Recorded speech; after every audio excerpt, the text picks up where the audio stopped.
Bursa perdagangan saham di Bursa Efek Indonesia baru saja ditutup. Kita akan membahasnya bersama Mirae Asset Sekuritas. Ya, IHSG ditutup melemah 0,4% ke level 6.964. Dan untuk membahas prospek IHSG, kita sudah bersama dengan Christine Natasha, analis Mirae Asset Sekuritas. Selamat sore, Mbak Christine. Halo, selamat sore Mbak Julita. Ya, meskipun pada akhirnya indeks kita ditutup melemah pada sore hari ini, tapi pada hari ini sempat tembus 7.000. Bagaimana Anda melihat pengaruh saham Big Caps? Saya melihat bahwa pengaruh saham Big Caps ini cukup besar pengaruhnya terhadap kenaikan indeks. Contohnya seperti finance sector, di mana ada penguatan di IHSG juga mendorong kenaikan IHSG. Namun ketika hari ini hampir dibuka semua hijau seperti BBCA, Unilever, SCBP, lalu walaupun akhirnya adanya aksi profit taking yang menyebabkan saham-saham ini menjadi menurun, ini juga membuat IHSG menjadi di zona merah. Jadi saya melihat pengaruh dari Big Cap ini cukup signifikan terhadap IHSG. Baik, sentimen lainnya yang mempengaruhi indeks kita hingga bisa naik ke 7.000, apalagi Mbak Christine, apakah mungkin ini juga menjadi sentimen yang sama untuk pergerakan besok? Saya melihat ini karena Federal Reserve, di mana mereka kan baru saja menaikkan suku bunga acuan atau Fed Fund Rate sebesar 0,25%, di mana sentimen ini masih di kisaran target yaitu 0,25% sampai 0,50%. Dan kita melihat bahwa pasar merespons positif karena tadinya ada uncertainty, tapi saat ini sudah price in juga di indeks. Sementara itu kenaikan dari Fed rate ini juga masih di dalam batas wajar. Dan kita melihat juga memang sentimen positif datang dari karena tahun ini kita juga melihat karena prospek dari vaksinasi juga jauh lebih baik, dan kita melihat bahwa ada sentimen positif juga untuk foreigners, dan kita melihat hal-hal ini juga mendorong pertumbuhan dari consumption di Indonesia. Baik, nah kemudian dengan kebijakan moneter Bank Indonesia, bagaimana Anda melihat dampaknya pada kinerja kredit bank besar? Kalau kita lihat untuk bank-bank besar, kita masih berpikir bahwa bisnis sudah adapted to a new normal lebih baik dibandingkan dari tahun lalu.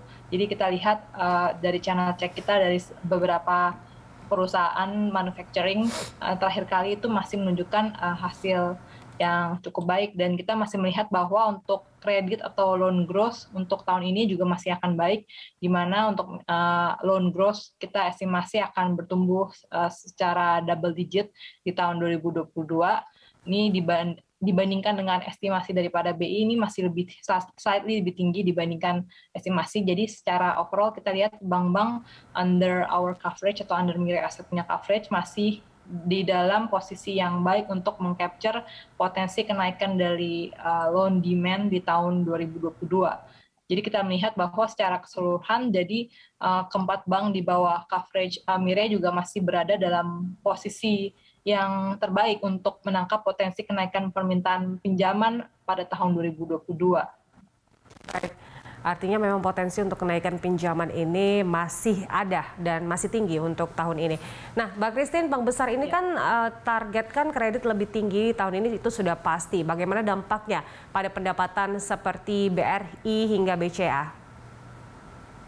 Ya, kita lihat memang kalau kredit konsumer memang sensitif suku bunga, namun kalau untuk kredit usaha kayak modal kerja atau untuk investasi nggak terlalu sensitif. Jadi asal memang prospek ekonomi kita di tahun ini membaik, maka perusahaan tersebut juga akan mengambil kredit gitu. Jadi kita melihat untuk prospek tahun 2022 untuk BBRI dan juga BBCA masih bagus, di mana untuk BBRI kalau kita lihat di tahun 2021 menjadi salah satu titik balik utama untuk BBRI, karena perbankan ini berhasil menyelesaikan beberapa aksi korporasi di mana pendirian bank syariah, lalu juga ada kerjasama BRI Life dengan FWD Insurance, lalu ada peningkatan modal ekuitasnya triliun, dan kita percaya bahwa untuk BBRI secara positif akan progresnya berlanjut menjadi lebih baik di tahun 2022. Ini karena pertama kenaikan mobilitas yang mengimprove demand daripada domestik, yang kedua itu adanya kenaikan commodity price yang juga meningkatkan ekspor. Jadi progres tersebut juga akan memberikan keuntungan terhadap bank, sehingga higher loan growth dan juga high asset quality juga akan improve. Dan untuk loan growth dari BBRI, kita memforecast untuk tahun ini akan bertumbuh secara double digit 13%, dan untuk pertumbuhan dari EPS atau earnings per share dari perusahaan akan bertumbuh cukup besar, sebesar di atas 60%, dan kita melihat bahwa net interest income dari BBRI tahun 2022 akan improve lebih dari 15%.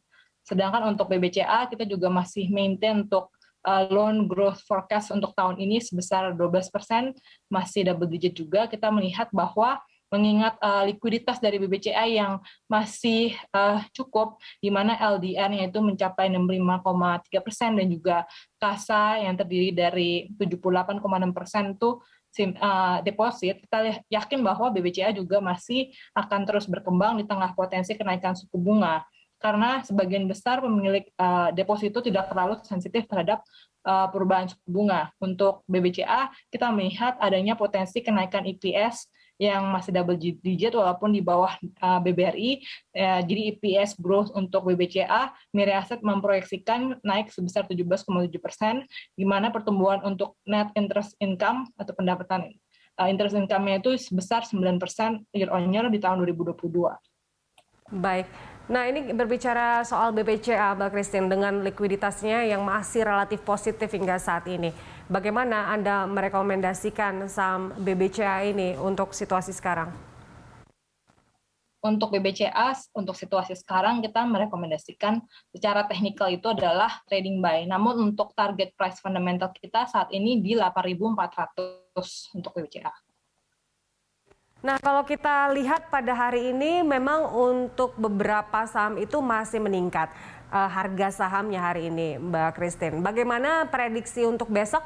Apakah memang trennya naik atau karena memang sudah di harga yang cukup tinggi, besok akan rentan terkoreksi menurut Anda?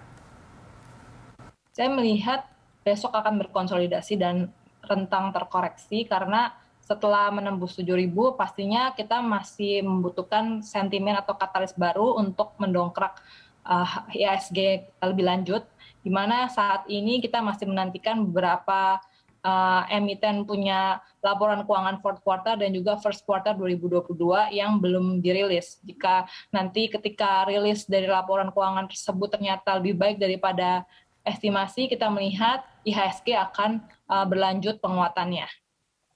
Baik, terakhir Mbak Christine, mungkin untuk para trader ini rekomendasi Anda untuk besok apa saja, Mbak Christine?